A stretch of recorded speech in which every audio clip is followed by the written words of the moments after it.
కేంద్రంలో ములుగు మండలం మరి అదేవిధంగా వెంకటాపురం ఈ చుట్టుపక్కల మండలాల ముస్లిం సోదరులకు ఇఫ్తార్ విందును ఏర్పాటు చేయడం జరిగింది.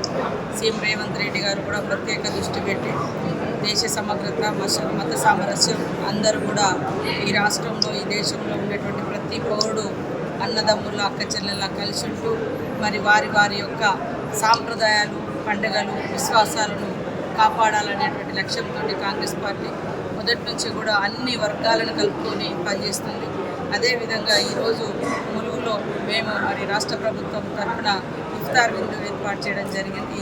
ఈ యొక్క కార్యక్రమంలో ముస్లిం పెద్దలు అదేవిధంగా ఈ ప్రాంత మా ముస్లిం మైనార్టీ సోదరులు మరి కలెక్టర్ గారు ఎస్పీ గారు ఇతర అధికారులందరూ కూడా పార్టిసిపేట్ చేయడం జరిగింది. ఖచ్చితంగా మైనార్టీలకు ఈరోజు బడ్జెట్లో కూడా 3,000 కోట్ల రూపాయలను మరి గతంలో ఎన్నడూ లేని విధంగా రాష్ట్ర ప్రభుత్వం ప్రకటించడం జరిగింది. రాబోయే కాలంలో ముస్లిం మహిళా సోదరిమణులకు పుట్టు నేర్చుకున్నటువంటి వాళ్లకు ఉపాధి కల్పించడం కోసం ఏదో ఈ పూటకు ఇట్లా అని కాకుండా వాళ్లకు ఉపాధి కల్పన కోసం కూడా మిషన్లు అందజేయడం జరుగుతుంది. యువతకు కూడా మరి రాజీవ్ యువ వికాసం పేరుతో 4 లక్షల రూపాయలు కూడా ఇస్తా ఉన్నాం. చిన్న చిన్న కూలి కుటుంబాలు ఉపాధి లేక అల్లాడుతుంటారు.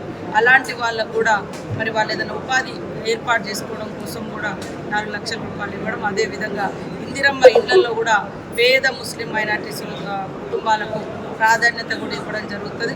ములుగులో కూడా ఈద్గా కానీ ఫంక్షన్ హాల్ కూడా ఇంతకుముందే నేను ఒక 15 లక్షలతోటి ఈద్గా అవన్నీ కాంపౌండ్ వాళ్ళు ఏర్పాటు చేయడం జరిగింది.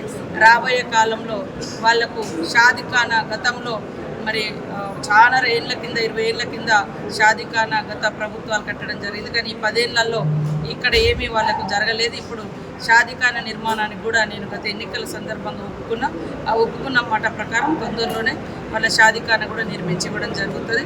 అందరం కూడా మత సామరస్యాన్ని కాపాడుకోవాలి.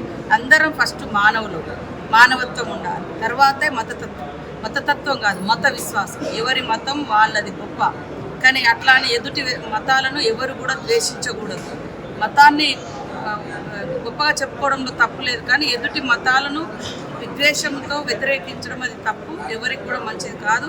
కాబట్టి అందరం కూడా మత సామరస్యంతో అన్నతమ్ముళ్ళ అక్క చెల్లెళ్ళ కలిసి ఉంటేనే ఈ దేశ సమగ్రత మరికొన్ని సంవత్సరాలు వరదిల్లుతుంది అని ఆ రోజు డాక్టర్ బిఆర్ అంబేద్కర్ గారు చెప్పడం జరిగింది.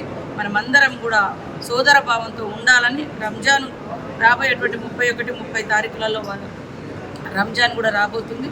అడ్వాన్స్గా రంజాన్ శుభాకాంక్షలను కూడా వారికి తెలియజేస్తూ అందరికీ నమస్కారం.